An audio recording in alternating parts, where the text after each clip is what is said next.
Life Sciences 4.0 je brněnská platforma pro propojování podniků a univerzit v oblasti tzv. Živých věd.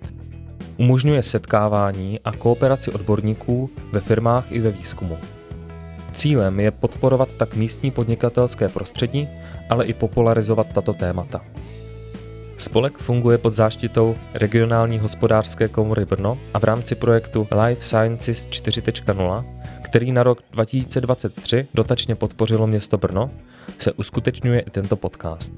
Poslechněte si rozhovor mezi významnými osobnostmi z oboru živých věd, moderních věd budoucnosti.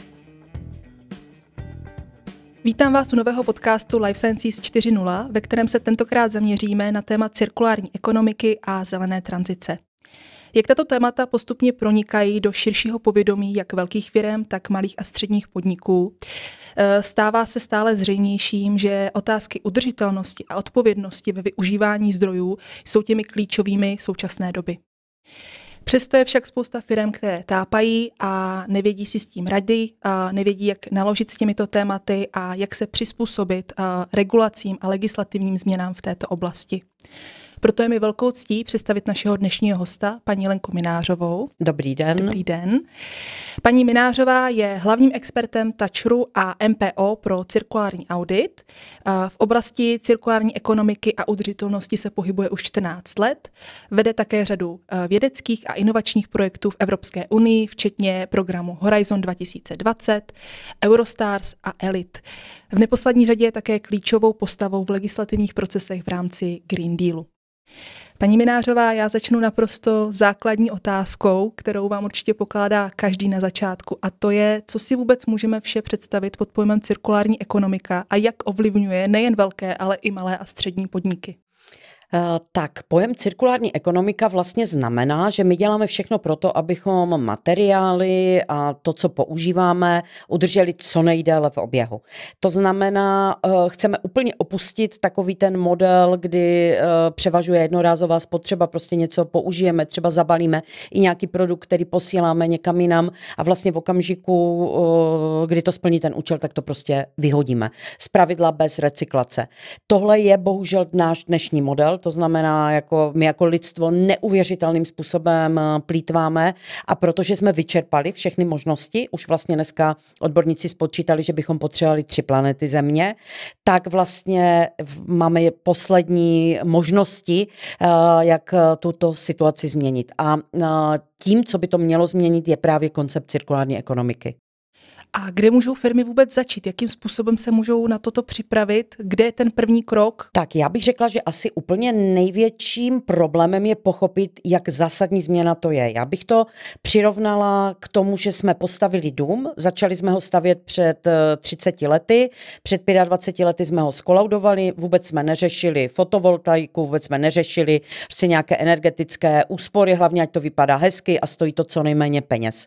A 25 let v tom domě jsme a najednou nám dochází energie, najednou zjišťujeme, že prostě pokud nezateplíme, tak budeme platit extrémní částky za energie a že ty energie třeba ani nemusí být a my máme několik možností. Buď to začneme flikovat, to znamená napřed zateplíme střechu, pak vybudujeme komín, pak koupíme prostě domácí krb, pak prostě uděláme něco dalšího a to samozřejmě za prvé je extrémně drahé, za druhé strašně neefektivní.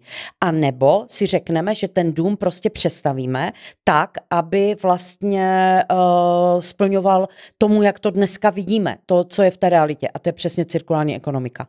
To znamená, to není o tom, že si řeknu, tak teď něco udělám s odpadem. To je o tom, že já prostě začnu nad tím podnikáním přemýšlet úplně jiným způsobem a vlastně vybuduju ten nový dům. Ty návody existují. Světová rada pro udržitelný rozvoj má takový 20stránkový celkem jednoduchý návod, jak na cirkulární tranzici. I včetně metrik, teď vyjde nová izonorma, která vlastně říká, co to je cirkulární podnik, ale je to spíš o potřebě úplně v té firmě změnit mindset. A to je ten největší problém, protože nám to pořád ještě funguje po staru. My pořád ještě necítíme tu potřebu a my Češi jsme prostě opravdu úplně na chvostu. Ten pan Miko, bývalý minister životního prostředí, to fakt řekl úplně perfektně. Vlak Green Dealu se už dávno rozjel, my sedíme na zadním nárazníku a nohama brzdíme o pražce a podle toho prostě dopadneme.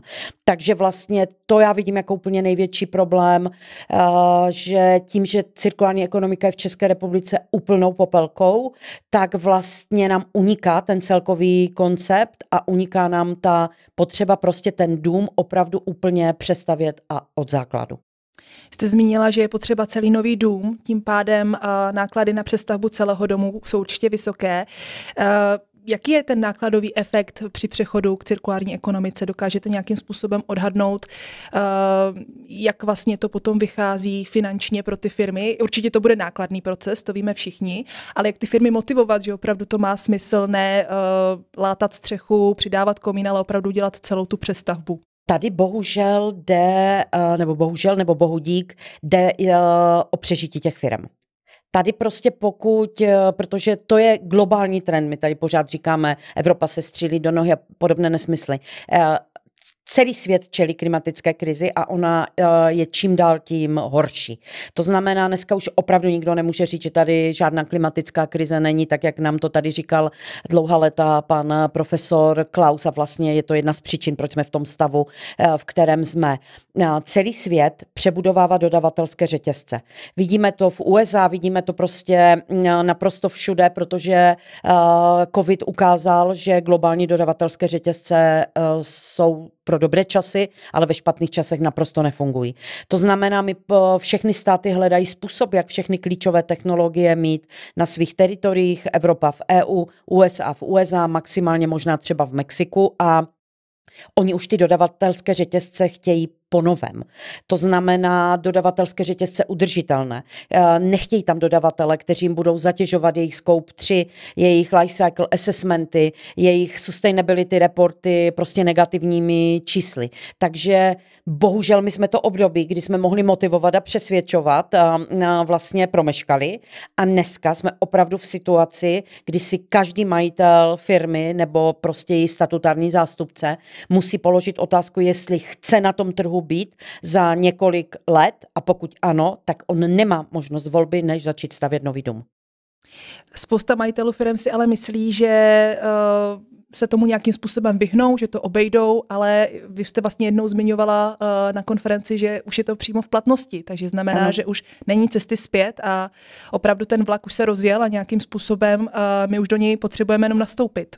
Já v Čechách ještě vidím jeden fenomén. A proč mluvím o Čechách? Protože, jak jste hovořil o těch projektech Horizon, my spolupracujeme napříč celou Evropou a já třeba Španělsko vidím. Díky tomu, že v Barceloně a v okolí v Katalánsku došla voda.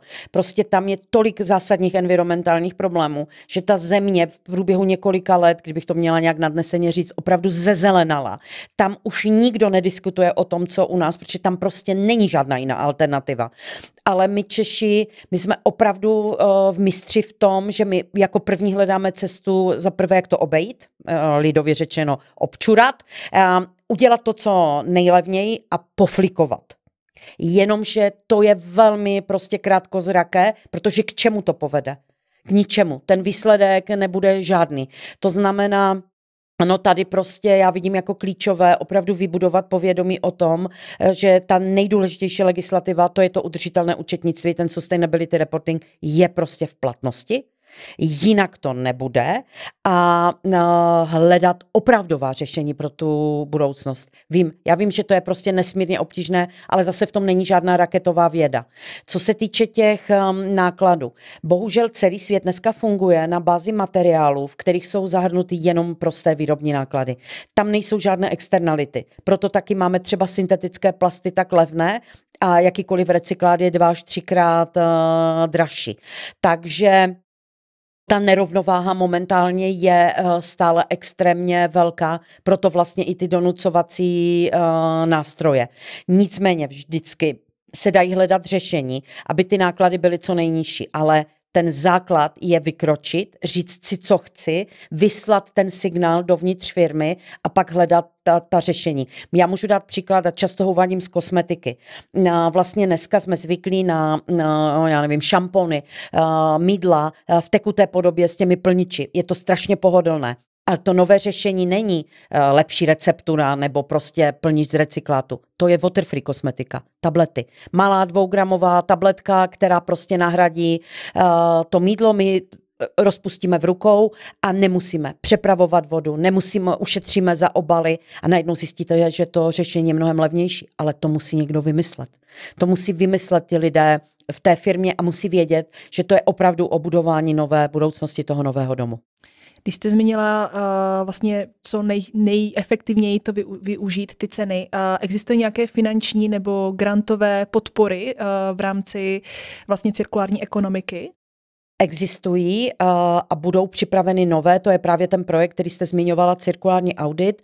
Vlastně v tuhle chvíli my připravujeme metodiku, ta je určena a bude určena právě pro malé a střední firmy, pouze velké firmy nedosáhnou potom na ty podpůrné prostředky a ta metodika je zaměřena na to nejdůležitější a to jsou ty materiálové toky. To znamená, co nakupuju, co je na výstupu, nakolik jsou efektivní, nakolik je mohu nahradit sekundárními zdroji a primárně na úsporu uhlíkové stopy a kvantifikaci, protože prostě to je úplný základ.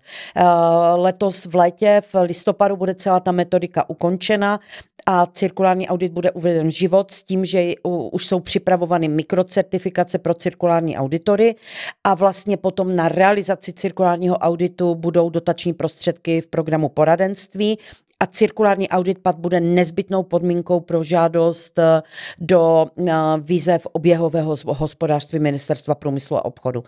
Ale firmy bohužel nemůžou úplně čekat, ty přípravy musí zahájit už teď, nicméně je to taková jedna z vlaštovek, že ta podpora se opravdu připravuje a bude.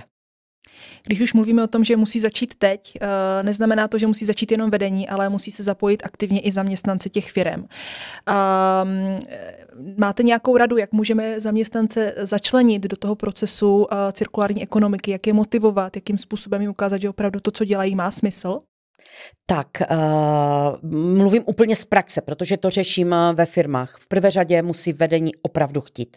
Jakmile to vedení vyšle signál, udělejte to jen jako, neotravujte nás tady těmi blbostmi, kdo ví, jak to skončí, možná za rok bude všechno úplně jinak, tak žádný zaměstnanec vůbec nic neudělá. To znamená vlastně napřed se to musí odpracovat u toho managementu. Je to bolestné, protože prostě každá změna bolí a teprve až v okamžiku, kdy ten management je opravdu přesvědčen, že toto jako opravdu chce vybudovat ten nový dům, tak jako první musí přijít vzdělávání.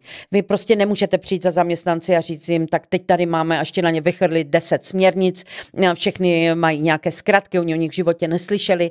Vlastně musíte jim říct, proč ten dům stavíme znovu, jakou máme vizi. A mimo jiné to už jsme u toho sustainability reportingu, protože ten by měl vlastně připravit nové strategie, nové vize, které vlastně jakoby se vypořádají s tou novou situací, i s tou klimatickou. A pak říct,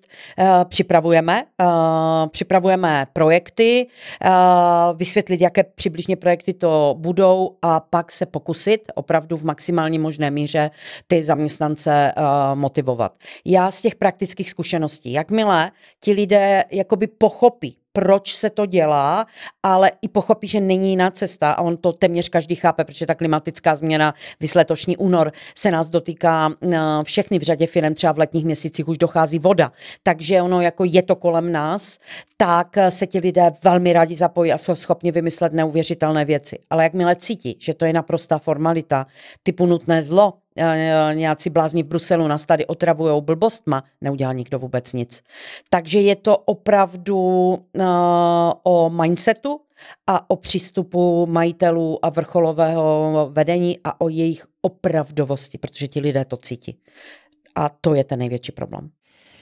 Něco, co bych chtělo slyšet určitě spousta firem, jestli existuje nějaké řešení, které je aplikovatelné pro všechny, které nějakým způsobem můžeme aplikovat ve většině firem a tím pádem vlastně si ušetříme čas a peníze s tou aplikací. Je něco takového? Ano, jsou. Jak už jsem říkala, to světové Business Forum udržitelnosti má opravdu konkrétní návody, jak to udělat, jenomže to je ta výstavba toho nového domu. A my jsme zase u toho. Ten návod je k ničemu, jestliže já nevím, proč to dělám a nevím, jaký je ten cíl. Já nemůžu říct, no tak ano, tak pochopili jsme, vybudujeme nový dům, ale teď kdo řekne? Bude mít 2 patra, bude mít 1 patro, jak robustní bude mít základy, kde bude kuchyň a bude tam vůbec kuchyň. To znamená, ten návod je jenom nějaký popis cesty, která je obecná, nebo si to představíme třeba jako vaření guláše. Máte recept, ale jako aby ten guláš byl jedlý, tak prostě potřebuje ty lidi, kteří to udělají. Takže znovu návody jsou, ale ta implementace je strašně komplikovaná. Mm-hmm. Máte nějaké vzory nebo příklady úspěšných firem, které právě v cirkulární ekonomice už působí nebo už se v ní hodně pohybují a mohly by být vzory pro odvětví živých věd? Je to zatím pořád obrovitánský problém, protože ta cirkularita je zatím, když se podíváte i na ten circularity gap celosvětový, tak my jdeme od horšího k ještě horšímu. My tu míru využívání jakoby těch příležitostí cirkularity, to je ještě pořád jakoby nezvládnutá příležitost. Ne, že by ty příklady nebyly. Oni jsou, ale to jsou takové, já se moc omlouvám, ale aktivistické příklady. Zatím není prostě ten reálný biznis. Tyhle typy příkladů se prostě opravdu teprve tvoří, musíme jim dát čas. Ono i v tom biznisu, i v těch investicích přesvědčit někoho, že ta cirkulární ekonomika má smysl, je pořád ještě dlouhý prostě proces. Fura i bank, i investičních společností cirkularitu vnímá jako recyklaci plastu nebo prostě něco z odpady, jako ještě je to pořád v běhu, takže já bych ještě chvilku počkala hlavně na nějaké hezké české příklady. Klubou se nám, ale ještě nám nevyrostly. V rámci udržitelnosti budou muset firmy také reportovat skrze ESG reporting, to je něco, co už hodně firm zná, hodně firm o tom slyšelo, ale stále neví, co si pod tím vlastně představit. Je nějaký harmonogram, který se týká jak malých podniků, středních podniků, tak velkých podniků, kdy firmy opravdu budou muset už reportovat? Ano, je. Já bych možná ještě našim divákům vysvětlila, aby si ten udržitelný reporting, nebo jak já říkám, udržitelné účetnictví opravdu představili jako jiný typ účetnictví. To znamená, tak jak máme finance a máme finanční účetnictví, tak vedle toho bude stejně důležité to udržitelné účetnictví. Ale tím cílem není vytvořit ten udržitelný účetní systém. On jenom bude mapovat, tak jako ten finanční systém, jak dobře vlastně hospodaříme s těmi zdroji, jak prostě šetříme tu planetu.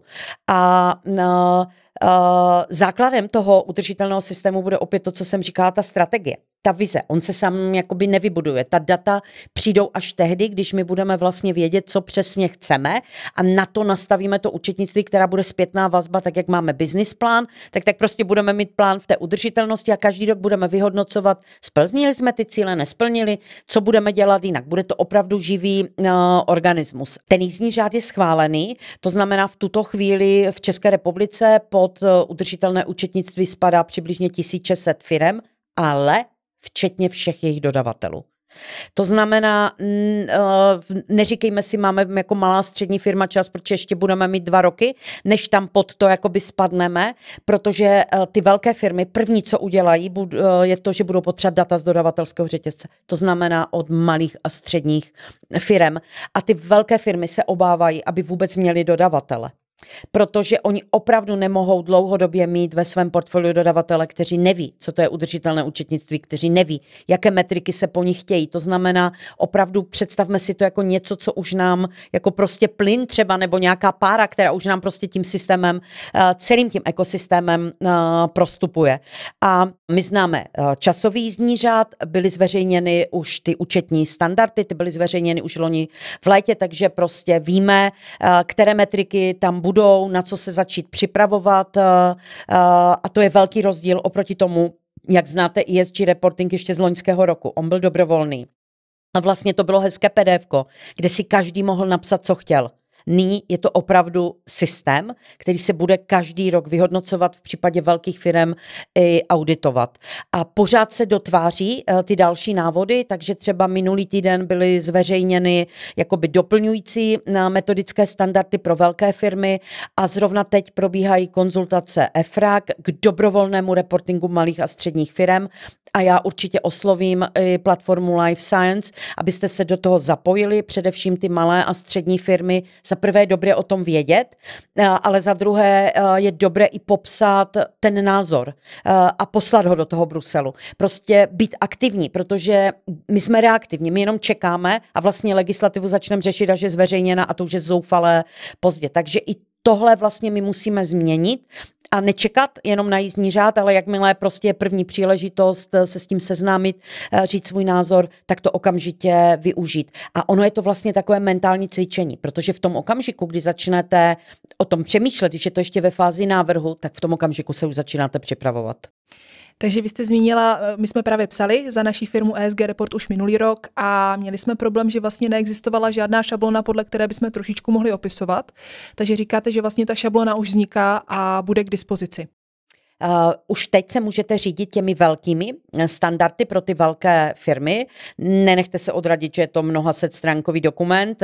On má svoji logiku. Některé pasáže se opakují, některé třeba pro vás nebudou důležité, ale uděláte si ten obrázek. Jak tomu často říkáme big picture. A paralelně s tím se podíváme, jak vypadají dobrovolné standardy pro malé a střední firmy. Oni jsou z toho odvozeny a zároveň se můžeme i podívat vlastně na ty metriky, které právě má ten jízdní řád, ten návod, jak vlastně udělat tu zelenou tranzici ve firmě. To je všechno propojené, ty metriky jsou vlastně jedny a ono to najednou pak se začne klubat, protože vy vlastně pochopíte, která opatření dělat, na co se vlastně zaměřit a hlavně i čím začít. Vy nemůžete začít všechno, musíte prostě prioritizovat, takže ono jako je to náročné, je to klopotné a ten ESG report berme jako ten konec, ale my musíme začít na tom začátku té cesty a dát si prostě ty cíle a podívat se i na to, kde nás ta bota tlačí nejvíc, aby ty priority opravdu byly správně nadefinované. Tady není cílem mít nějaký formální report, tady je opravdu cílem mít živý dokument, který nás vede na tou cestou té udržitelnosti k tomu, aby se o nás ti dodavatele doslova a do písmene prali, protože opravdu velká spousta velkých firm se obává, že prostě i 50% třeba dodavatelů v některých komoditách prostě nebude schopno splnit ty podmínky, protože se prostě nepřipravují. Když se už bavíme o těch cílech, občas, když si čtu vlastně cíle velkých farmaceutických společností, tak už mám trošičku pocit, že to spadá do greenwashingu. Ta hranice mezi tím je velmi tenká. Jak poznat tu hranici, kdy už jsme v greenwashingu a kdy naopak ještě opravdu jsou naše cíle reálné a splnitelné? Dotkla jste se dalšího velkého tématu, které je součástí jakoby toho zelené tranzice, protože bohužel greenwashing je odvrácená strana zelené tranzice. A respektive pojem zelená tranzice znamená zavedení principu cirkulární ekonomiky.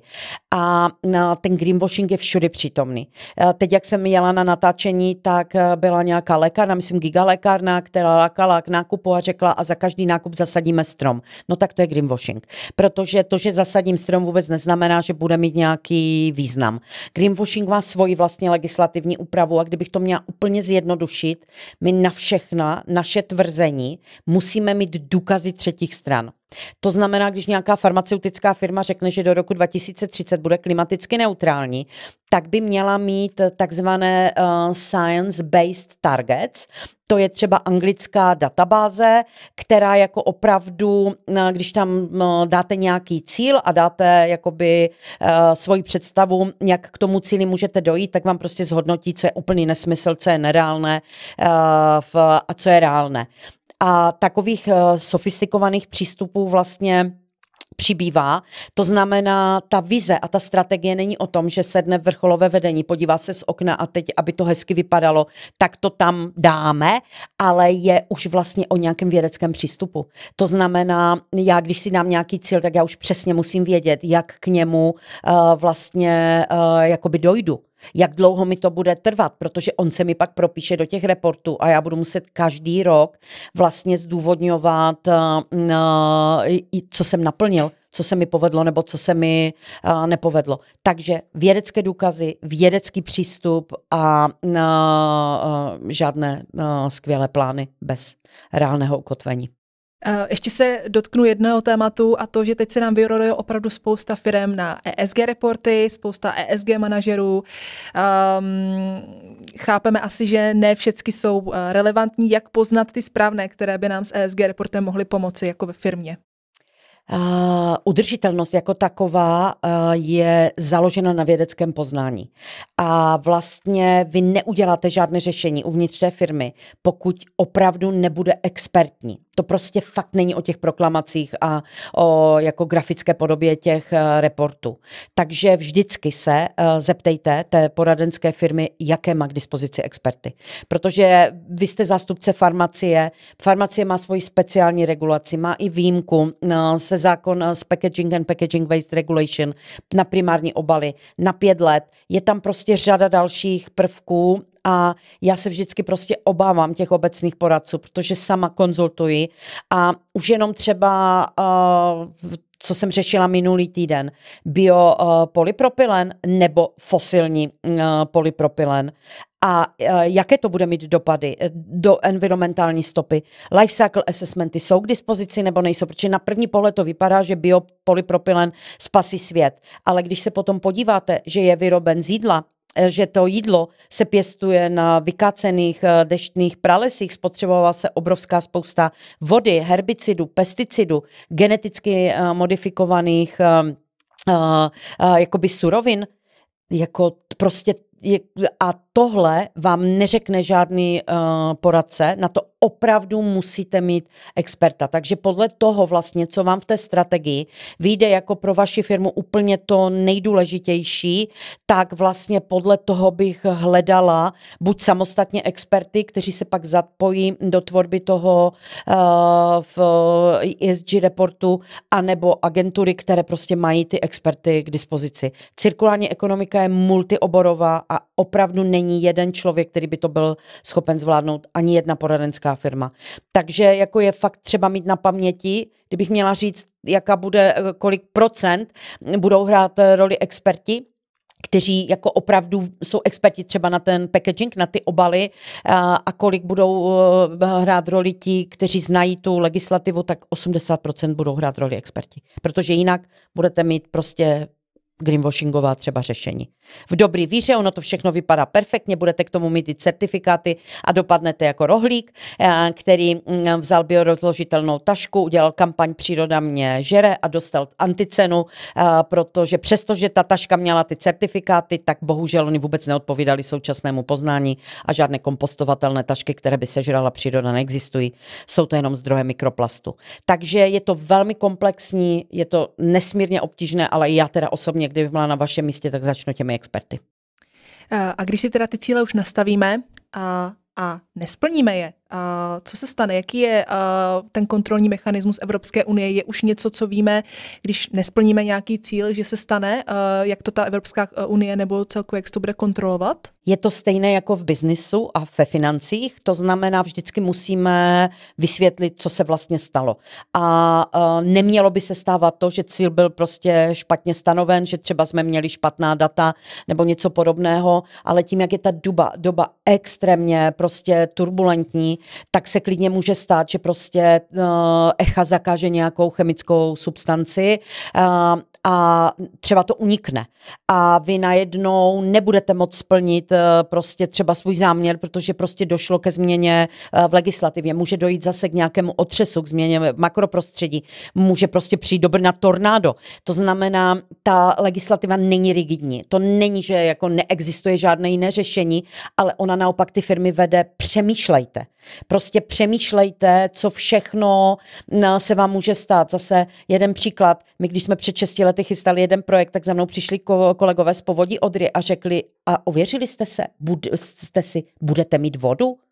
A mně to tenkrát připadlo jako úplně, jako že se asi zbláznili, protože Povodí Odry má přece vody dost. Má, ale jenom část a část už nemá. Když nemáte vodu, nerozjedete vůbec nic. To znamená, fakt opravdu ty hrozby a ty rizika jsou dneska úplně prostě jiná. Musíme na ně pohlednout jinýma očima. A když uděláme tu první fázi správně, ty cíle, strategie, to, co chceme a půjdeme z toho, kde opravdu nás ta bota dneska tlačí, máme problém a dáme si ty cíle realistické, tak by se to mělo stávat minimálně. A když se stane něco mimořádného, tak to prostě zdůvodníme, zrevidujeme a půjdeme dál. Jaké jsou vaše teďka plány ohledně cirkulární ekonomiky? Co vy máte teď v plánu jako další krok, až opustíte tohleto studio? Do čeho se pustíte?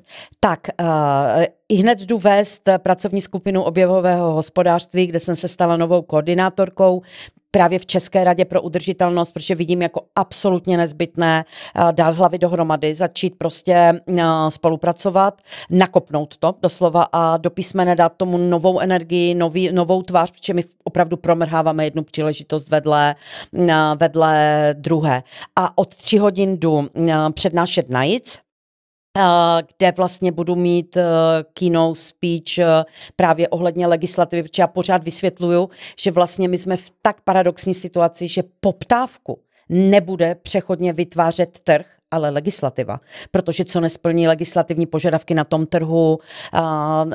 trhu nebude. A zároveň jako pro mě to téma cirkulární ekonomiky je opravdu úplně průřezové, takže s kolegy připravujeme projekt Circarena, protože jsme si vědomi, že prostě musíme nabídnout ty experty, takže jsme dali dokupy vlastně všechny významné české univerzity a i experty, kteří jakoby jsou dostupní na trhu a jsou opravdu dobří, aby vlastně pomohli ty SRS reporty a to účetnictví stavět na ty nohy, abychom v Čechách měli ty kapacity.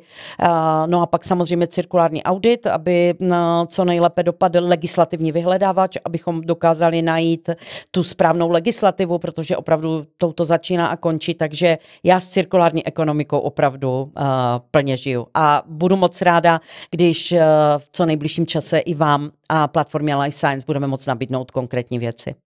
Paní Minářová, my když jsme se potkali poprvé, tak jsme se potkali na konferenci digitální a zelené tranzice. Vy jste tam měla úžasnou prezentaci a měla jste v ní pár vět, které byly velmi zapamatovatelné a rezonovaly s diváky.